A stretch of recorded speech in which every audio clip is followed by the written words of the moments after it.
1992, une jeune fille nommée Rebecca Summers, Ayazan d'Arabaeva, regarde par la fenêtre de sa chambre et voit un bateau jouer dans la piscine. Elle se rend chez son frère Tommy, Josiah Lagonois, gravement malade, et promet de le ramener.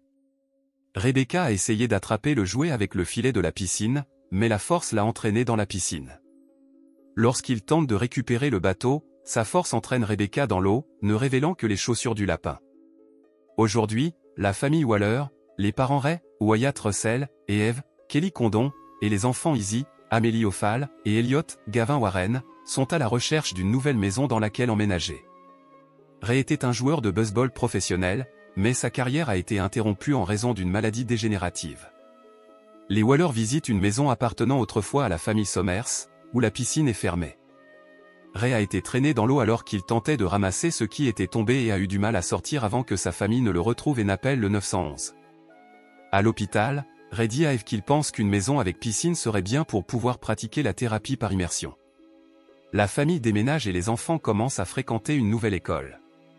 Izzy rencontre et tombe amoureuse d'un garçon nommé Ronin, Elia Roberts.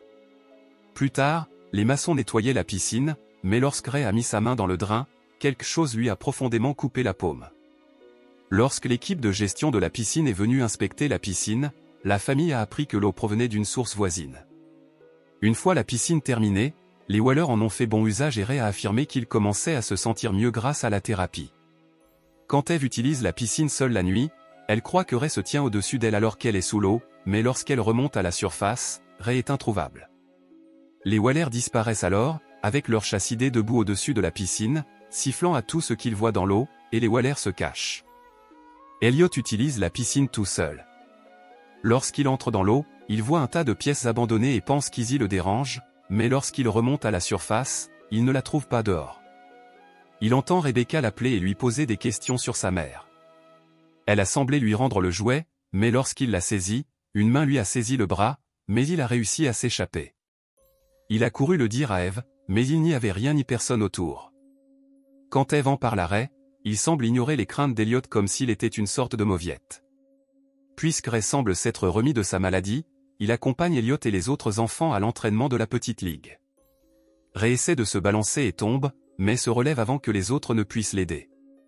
Lorsque le ballon lui revint, il le frappa si fort que non seulement il craqua, mais il vola dans le champ droit.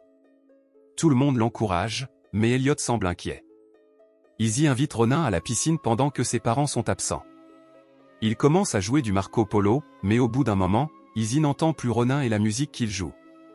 Alors que le grognement répond à Izzy, une créature grotesque et gonflée l'attire sous lui. Izzy n'est probablement resté dans l'eau que quelques secondes, mais a réussi à revenir à la nage et à trouver Ronin. Voyant qu'elle ne se sentait pas bien, Ronin embrassa Izzy et partit. Elliot avoue alors à sa sœur qu'il a vu quelque chose d'effrayant à la piscine. Les Waller organisent une fête au bord de la piscine avec la plupart des voisins. À la maison, Eve parle avec l'agent immobilier qui lui a vendu la maison et admet qu'elle n'a pas révélé la disparition de Rebecca, expliquant pourquoi les autres personnes qui y vivaient avant la famille Waller n'utilisaient pas la piscine. Dehors, Ray demande à un garçon nommé Ivan Utapa, de jouer au poulet avec un autre homme et un enfant. Après avoir gagné, Ray commence involontairement à tomber dans les profondeurs de la piscine, s'accrochant à taille pour qu'il ne le lâche pas. Un nuage gris brumeux émerge du drain et entre dans la bouche de Ray. Elliot voit Ty se balancer dans l'eau et court pour attraper sa mère avant que le père de Ty ne saute dans l'eau pour attraper son fils. Ray semblait inconscient, mais il est sorti de l'eau. Eve devient de plus en plus inquiète et enquête sur les anciens occupants de la maison. Elle apprend que les autres ont disparu de la présence de Rebecca sans laisser de traces. Elle parvient à retrouver la résidence de la famille Summers et retrouve la mère de Tommy, Kay, Jody Long, qui souffre d'une maladie similaire à celle de Rebecca et Tommy. Elle dit à Eve que Tommy est maintenant en bonne santé et qu'il se présente au Sénat. Eve interroge Kay sur Poul et Rebecca, et après que Kay ait esquivé la question, elle dit la vérité à Eve. L'eau de la piscine provient d'un ancien puits où les gens venaient faire des vœux, mais les créatures dans l'eau exigent un sacrifice en retour. Le souhait de Kay était le rétablissement de Tommy et Rebecca est devenue la victime. Elle devient possédée par le monstre et commence à vomir de l'eau noire. Eve se rend compte que ses enfants courent un grand danger et se précipitent chez elle. Izzy et Elliot sont seuls à la maison la nuit. Elliot pense entendre du cidre au bord de la piscine et sort. Quand Elliot essaie de s'approcher du chat, l'un des démons de la piscine fait peur à Elliot et le jette dans la piscine, provoquant la fermeture du couvercle tout seul. À l'intérieur de la maison, un ré possédé commence à attaquer Izzy. Elle combat son père et Eve saute dans la piscine pour sauver Elliot. D'autres fantômes des victimes de la piscine, dont Rebecca, tentent de les traîner sous l'eau, mais Eve se bat pour sauver Elliot. Après qu'Izzy ait vaincu Ray, elle et Eve tentent de l'atteindre pour qu'il puisse combattre la créature. Il crache de l'eau noire et Elliot reprend conscience. Cependant, lorsqu'ils ont essayé d'emmener Elliot à l'hôpital, le monstre a commencé à attaquer Elliot de l'intérieur. Ils comprirent que la créature ne les laisserait pas partir sans un sacrifice. La famille de Ray pleure son sacrifice, mais décide de rester à la maison au lieu de déménager à nouveau afin que personne d'autre n'ait à s'occuper de la créature.